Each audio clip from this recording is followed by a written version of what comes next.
Ang dating asawa at anak na babae ng aking asawa ay bumalik para maghabol sa mana ng kanyang bahay-pamilya pagkatapos naming gumawa ng isang testamento, ngunit natuklasan namin ang pinakamasamang katotohanan sa korte.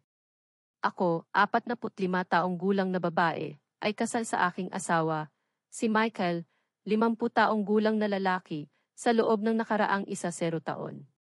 Pareho kaming nasa aming mga early 30s noong unang nagtagpo kami sa isang lokal na art gallery. Pareho kaming humahanga sa parehong pintura at nagsimula kaming mag-usap. Parang instant na koneksyon, alam mo, niyaya niya akong mag-date at habang mas nakilala namin ang isa't isa, parang kilala ko na siya ng matagal. Ako ang panganay sa 3 magkakapatid sa aming pamilya. Palaging kapos ang pera para sa amin pero kaya namang paminsan-minsan ay kumain sa fast food tuwing may karawan. Tinuruan kami ng tatay ko na magtrabaho ng mabuti para makamit ang aming mga layunin sa buhay. Nag-aral ako ng mabuti at ipinasa ko ang sarili ko sa kolehiyo. Nagtrabaho rin ako bilang modelo sa gilid. Kaya noong magtapos ako sa kolehiyo, wala akong utang. Nakapasok ako sa kumpanya at kasalukuyang nagtatrabaho bilang isang junior associate. Si Michael naman ay galing sa kabaligtarang background. Mas nakakaluwag ang kanilang pamilya sa pera. Ang tatay niya ay may magandang trabaho na may mataas na sahod at social security kaya hindi sila kailangang mag-alala sa pera. Ang mga magulang ni Michael ay kayang bayaran lahat ng gastusin sa kolehiyo niya. Dahil sa mataas na posisyon ng kanyang tatay sa kumpanya, nakakuha siya ng internship doon. Mula roon, nagtrabaho siya ng mabuti para buuin ang sarili niyang landas sa kumpanya sa pamamagitan ng dedikasyon at pagsusumikap. Kahit nagaling kami ni Michael sa magkaibang mundo, pareho kaming may hilig sa sining at musika. Ito ang nagpatibay sa aming pagmamahalan. Si Michael ay may 17 taong gulang na anak na babae mula sa kanyang nakaraang kasal. Ang anak niyang si Candace ay hindi talaga nagustuhan ako mula sa simula. Hindi siya talaga lumapit sa akin at madalas ayaw makipag-ugnayan tuwing magkikita kami. Parang sinisisi niya ako sa pagkahiwalay ng kanyang mga magulang kahit na nakilala ko si Michael matagal na pagkatapos ng kanilang diborsyo.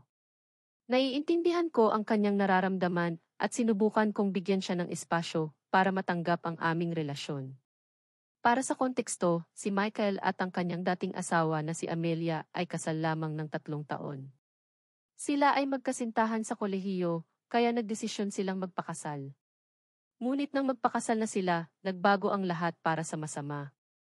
Si Amelia ay nanatili sa bahay bilang ina habang si Michael ay nagtatrabaho ng mabuti para magdala ng pera. Isang araw, umuwi si Michael mula sa isang work trip na mas maaga kaysa sa inaasahan at nadiskubre niyang kasama ni Amelia sa kama ang kanyang matalik na kaibigan na si Tom. Ito ay napakahirap na panahon para kay Michael dahil nawala ang dalawang pinakamahalagang tao sa kanyang buhay sa iisang araw. Ang pagtataksil ni Amelia ay nag-iwan sa kanya ng sugat. Sa kabila ng lahat, nagdesisyon siyang maghain ng diborsyo.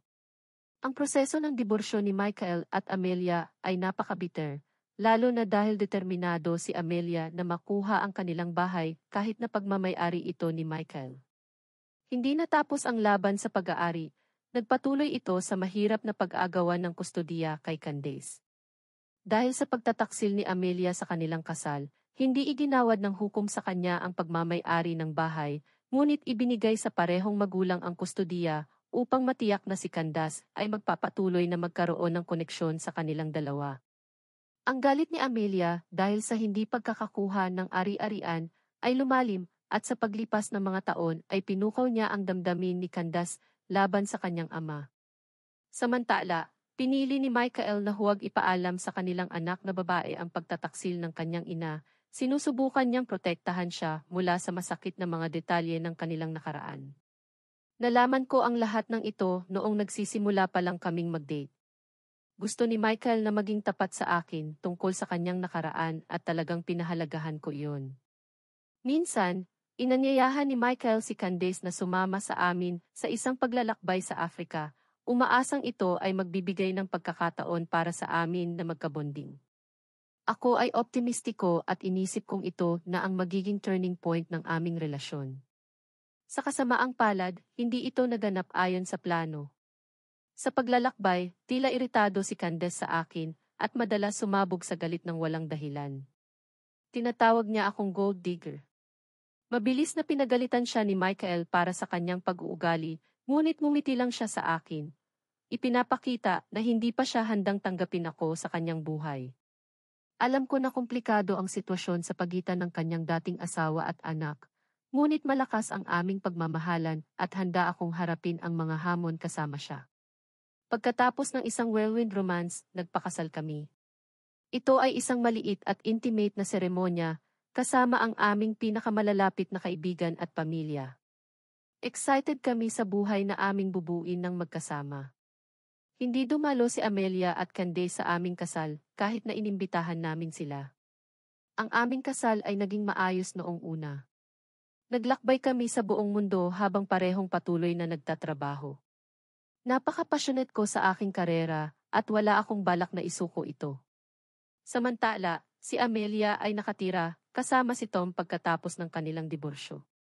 Si Candace ay may sarili niyang apartment dahil sa suportang pinansyal ni Michael at nagtatrabaho siya bilang isang social media executive sa isang kilalang kumpanya.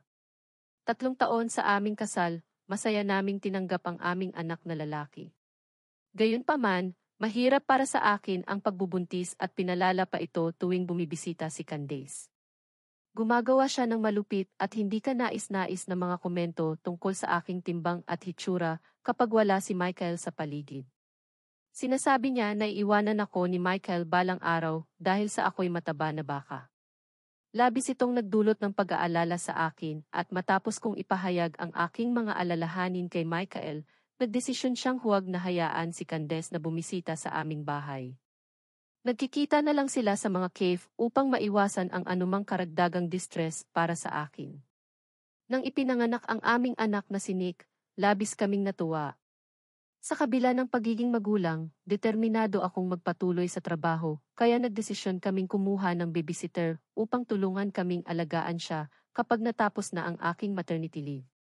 Matapos kong magbalik sa trabaho, kahit na kami ay nasa isang matatag at komportableng kalagayan sa aming buhay, pinahalagahan ko pa rin ang aking pinansyal na independensya at ang kakayahang magpatuloy sa aking karera.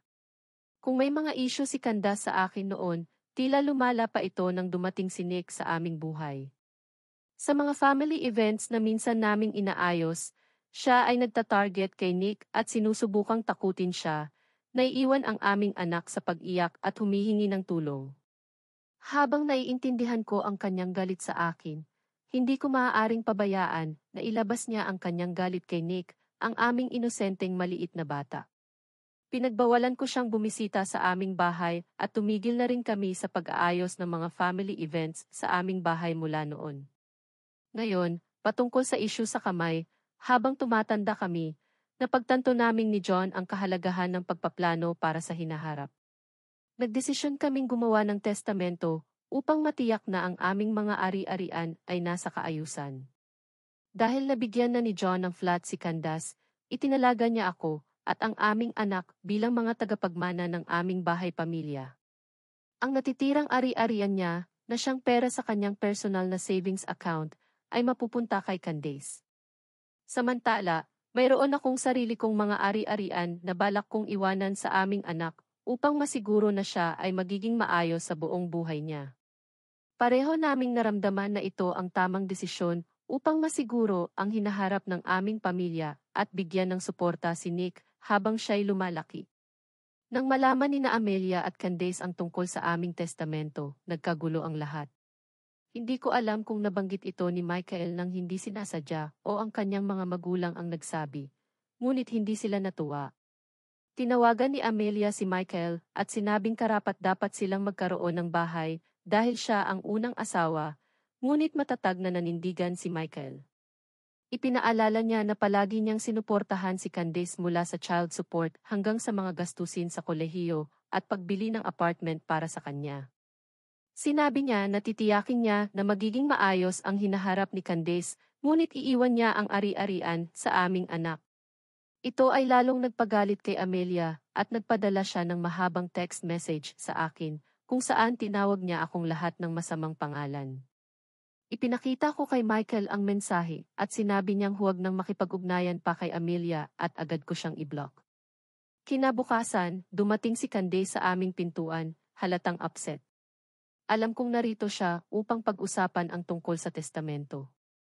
Ayaw kong magdulot ng eksena sa harap ng aming anak, kaya mabilis kong inayos na sunduin siya ng aking mga magulang. Nang kaming tatlo na lang, ipinahayag ni Candace ang kanyang intensyon. Sinabi niyang dapat namin ibigay ang ari-arian dahil bilang panganay ni Michael, siya ay nararapat sa bahay. Bagamat naiirita ako, nanatiling tahimik ako at hinayaan si Michael na hawakan ang sitwasyon. Ipinaliwanag ni Michael kay Candace na palagi niyang ibinibigay ang lahat ng kailangan niya sa buhay. Siniguro niya sa kanya na iiwan niya ang kanyang mga savings, ngunit mayroon din siyang tungkulin na masiguro ang hinaharap ko at ng aming anak. Ang pag-iiwan ng ari-arian sa amin ay paraan niya upang masiguro ang aming kalagayan. Muli, inilipat ni Candace ang kanyang atensyon sa akin at sinabi na inaasahan niyang gagawin ko ang tamang bagay. Kalma akong nagpahayag ng aking suporta sa desisyon ng aking asawa na lalo lamang nagpagalit sa kanya. Itinaas niya ang kanyang boses at nagbanta na dadalhin ako sa korte. Sa puntong ito, ayaw kong palalain pa ang sitwasyon at hiniling kong iwan na niya kami. Tulad ng inaasahan, makalipas ang ilang linggo, nakatanggap ako ng legal na abiso na ipinaalam sa akin na parehong si Candace at Amelia ay dinadala ako sa korte dahil sa ari-arian. Ang kanilang mga paratang ay kasama ang pag-aakusa na nagpakasal ako kay Michael para sa kanyang pera at minanipula ko siya upang kunin ang ari-arian ng kanilang pamilya. Nagkonsulta kami ni Michael sa aming abogado at tiniyak sa amin na sina Candace at Amelia ay walang matibay na batayan sa batas upang suportahan ang kanilang mga paratang. Gayunpaman, sa kabila ng legal na payo, hindi ko maiwasan ang pag-aalala, lalo na dahil ayaw kong maranasan ng aming anak ang drama na dulot ng pagtatalo ng pamilya na ito. Habang papalapit ang petsa ng korte, lumalaki ang tensyon sa aming tahanan. Sa korte, ang abogado ni Amelia ay walang tigil sa pagsisikap na igit na dapat unahin ni Michael ang kanyang unang anak na si Candace higit sa lahat. Ang kanilang argumento ay nakatuon sa pag-push para sa isang buong trial upang matukoy ang pagmamay-ari ng ari-arian. Dahil nakatira kami sa Colorado, kinakailangan ng legal na sistema na dumaan kami sa isang jury trial na nagdagdag lamang sa pagiging komplikado ng sitwasyon. Ang nalalapit na paglilitis ay nagdulot ng stress sa aming dalawa ni Michael, lalo na dahil ang abogado ni Amelia ay gumagamit ng maduming taktika, hinuhukay ang aming nakaraan upang palakasin ang kanilang kaso sa korte. Ang aming sariling abogado ay ginagawa ang kanyang makakaya. Hindi maiiwasang maging stressful ang sitwasyon. Sa panahon na ito, bigla kaming nakatanggap ng hindi inaasahang tawag mula kay Tom na iginiit na makipagkita sa amin sa bahay. Simula noong madiskubre ang kaugnayan ni Tom kay Amelia, pinuputol na ni Michael ang lahat ng ugnayan sa kanyang dating matalik na kaibigan at ayaw niya itong makita. Pinilit ko siyang pakinggan si Tom, baka sakaling makatulong ito sa mabilis na paglutas ng alitan. Nang dumating si Tom sa aming bahay, kalahating inaasahan namin na ito ay isa na namang taktika ng kabilang abogado upang pababain ang aming kaso. Gayunpaman, sa aming sorpresa, narito si Tom upang magtapat tungkol sa isang bagay na magiging napakahirap para kay Michael marinig. Nakatayo si Michael na walang galaw, habang ipinahayag ni Tom na matagal nang nakikita siya ni Amelia sa likod ni Michael. Sila ay romantically involved kahit bago pa man mabuntis si Amelia. Naghintay ako ng aking hininga habang ipinagpatuloy ni Tom, isiniwalat ang isang bombshell na hindi namin inaasahan. Ayon kay Tom, noong nabuntis si Amelia, inamin niya na pinaniniwalaan niyang si Tom ang tunay na ama ng bata. Gayunpaman, dahil mas financially stable si Michael, pinili niyang itago ang katotohanan at manatili sa kasal. Paulit-ulit na nakiusap si Tom kay Amelia na isiwalat ang tunay na ama kay Michael, ngunit palagi siyang tumanggi. Hindi ko maisip kung paano nagawang itago ni Amelia ang lihim na ito sa loob ng napakatagal na panahon at ang kapal ng mukha niyang ipaglaban ang ari-arian habang itinatago ang napakalaking lihim na ito kay Michael. Nakakalito kung paano niya nagawang magtago ng ganitong kasinungalingan sa loob ng maraming taon habang nagdudulot ng ganitong kaguluhan sa aming pamilya. Ipinaliwanag ni Tom na nanatili siyang tahimik sa lahat ng taon na iyon dahil naniwala siyang tunay na mahal siya ni Amelia. Gayunpaman, nang makita niya ang sakit na pinagdadaanan namin dahil sa paglilitis, sa wakas nakita niya si Amelia sa tunay niyang anyo. Nagsimulang umiyak si Tom, humihingi ng tawad kay Michael. Si Michael, na nasa estado ng pagkabigla, ay nanatiling tahimik. Napuno ako ng galit at pagkabigo, lalo na sa pagtingin sa emosyonal na kaguluhan na nararanasan ng aking asawa. Ang taong ito ay naniniwala sa buong buhay niya na si Candace ay kanyang anak na babae, at ngayon sinasabihan siya na lahat ng ito ay isang kasinungalingan. Pinili kong manatiling tahimik noon tuwing rude sa akin si Amelia at Candace dahil gusto kong mapanatili ang magandang relasyon sa kanila. Gayunpaman, ngayon na ang katotohanan ay lumabas na wala ng punto na ipagpatuloy pa ang ganitong pagpapanggap. Agad akong nakipag-ugnayan sa aming abogado at ipinaalam ang pag-amin ni Tom. Sinabi ng aming abogado na para sa aming mga pahayag na tanggapin sa korte, kailangan naming magbigay ng konkretong ebidensya tulad ng isang DNA test. Kaya nagdesisyon kaming anyayahan si Candace para sa hapunan, gamit ang dahilan na nais naming makipagkita sa kanya. Ang plano namin ay kunin ng lihim ang isang baso o kutsara mula sa kanya para sa isang test na makakatulong sa aming kaso. Bagamat nagulat, pumayag si Candace na pumunta. Ang kanyang asal ay rude tulad ng dati. Patuloy niyang binabastos ako at ang aking anak. Nanatili siyang tiwala na mananalo siya at ang kanyang ina sa kaso, tinutukso ako na mawawala sa akin ang lahat. Pinili kong baliwalain ang kanyang mga komento, umaasang ito na ang huling pagkakataon na kailangan naming tiisin ang ganitong pag-uugali. Pagkatapos niyang umalis, agad naming nakipag-ugnayan sa aming abogado upang kunin ang baso ni Candace para sa DNA test. Sa araw na nakatakda kaming humarap sa korte, natanggap namin ang balita na totoo ang pag-amin ni Tom. Si Candace nga ay anak ni Tom. Habang ako ay huminga ng maluwag, hindi ko maiwasang makaramdam ng simpatya para sa aking asawa na nadamay sa kaguluhang ito dahil sa mga kasinungalingan at manipulasyon ng kanyang dating asawa. Ipinagbigay alam ko sa abogado na handa akong humarap sa korte at ipahayag ang aming panig ng kwento. Pumayag ang aking abogado na ito ang pinakamagandang hakbang upang ilantad ang katotohanan. Nang humarap ako sa stand, naramdaman ko ang halo-halong emosyon, galit kay Amelia, dahil sa kanyang pandaraya, simpatiya kay Michael, at determinasyon na protektahan ang mga karapatan ng aming pamilya. Humarap ako sa jury at nagsimula akong sumagot sa mga tanong ng aming abogado. Ikinuwento ko ang aking nakaraan, ang aking karera, at ang katotohanan na hindi ko kailanman iniwan ang aking trabaho kahit na kami ay nagpakasal na. Ikinuwento ko ang emosyonal na pahirap, panunuya, at pang-aabuso na tiniis ko mula kina Amelia at Candace sa loob ng mga taon. Ipinakita ng aming abogado ang mga screenshot bilang ebidensya ng aking kwento.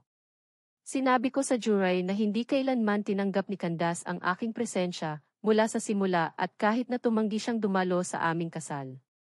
Simula nang magkaroon kami ng anak, siya ay naging abusado rin sa kanya.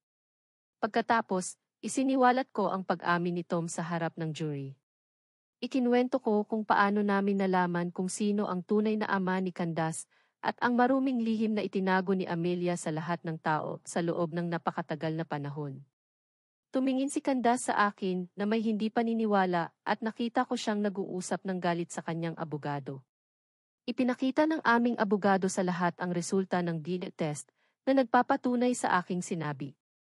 Tumingin ako sa mukha ni Amelia na tila natutuwang makita niyang wala ng takas sa katotohanan ng kanyang nakaraan. Si Candace naman ay mukhang nagulat, tila gumuho ang kanyang mundo tulad ng sa amin nang malaman namin ang balita. Ang mga emosyon sa korte ay raw. Ngayon na ang lahat ay nasa labas na, wala nang batayan sina Amelia at Candace upang ipaglaban ang kanilang kaso.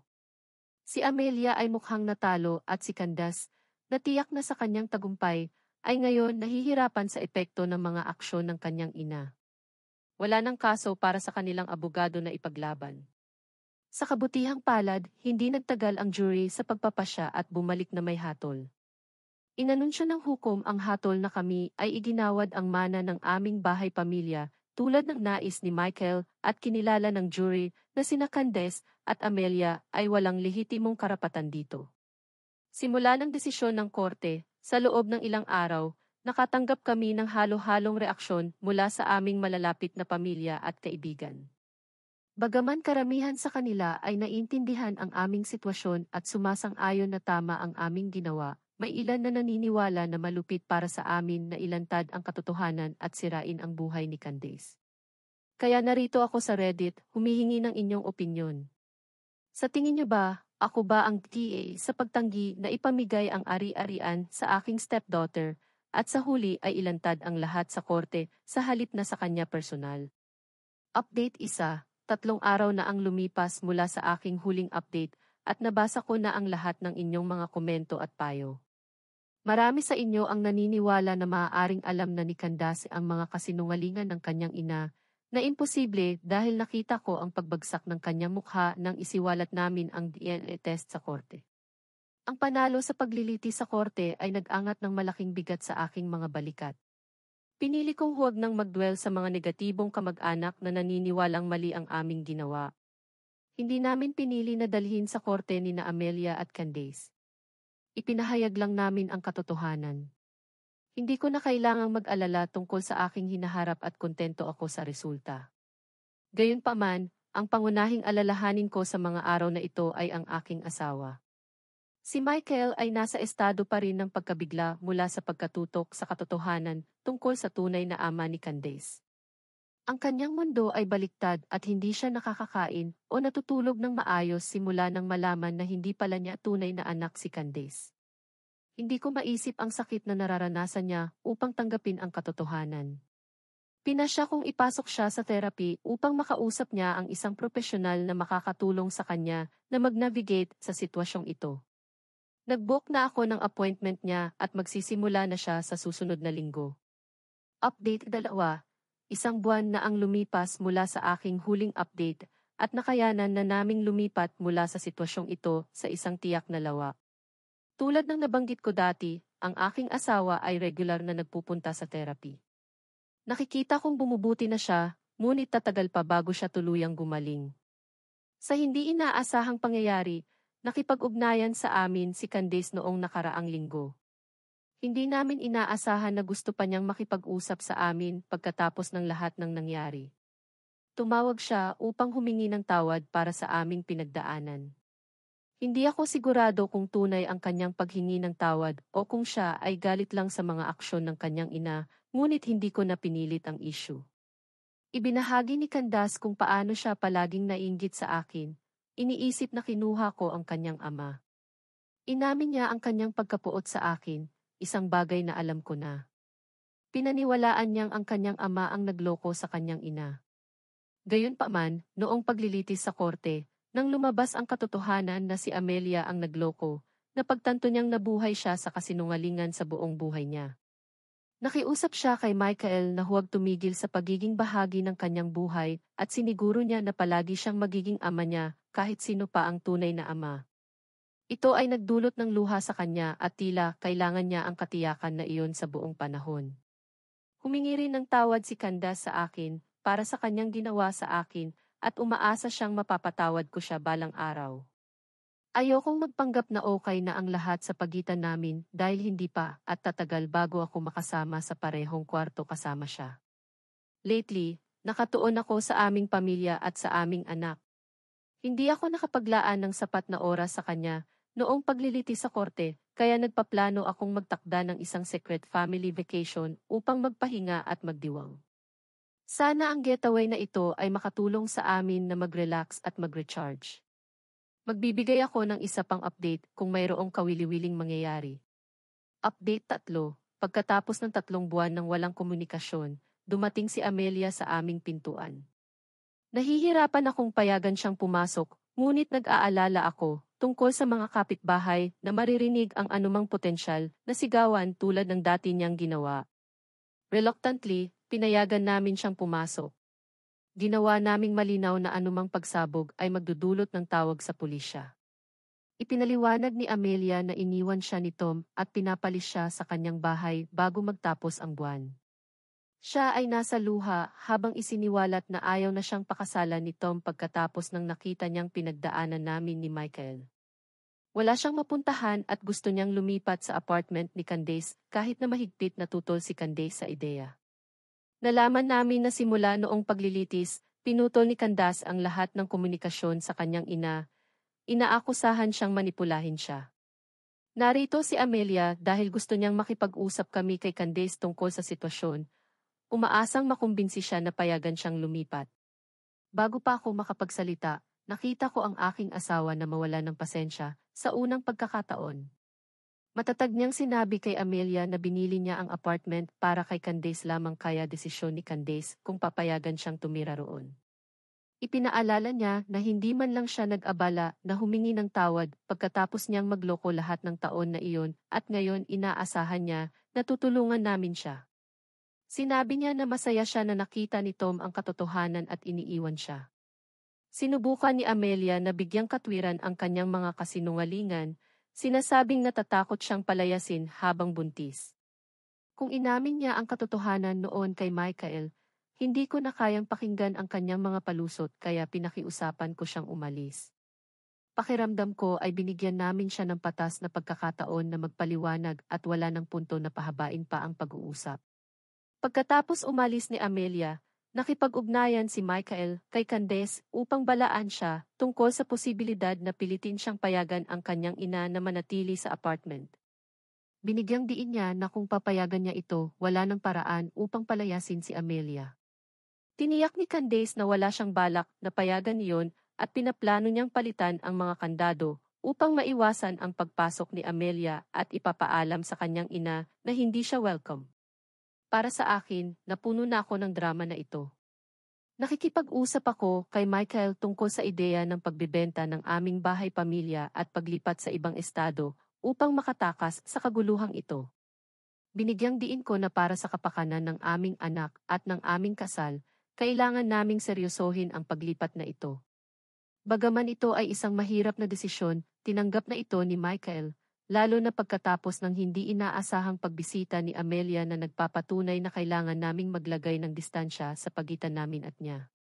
Dahil sa hindi tiyak kung kailan niya kami iiwan sa kapayapaan, ang paglipat mula sa lungsod na ito ay tila ang pinakamagandang pagpipilian. Maaaring gawin ni Michael ang kanyang trabaho ng malayuan at bukas ako sa pagsisimula muli sa isang bagong kumpanya kung ito ay nangangahulugang makakahanap ng kaligayahan sa malayo sa mga toxic na tao. Sisimulan namin ang proseso ng pagbibenta ng aming bahay pamilya sa susunod na buwan at hopefully bago magtapos ang taon, magsisimula kami ng bagong buhay sa isang bagong lugar.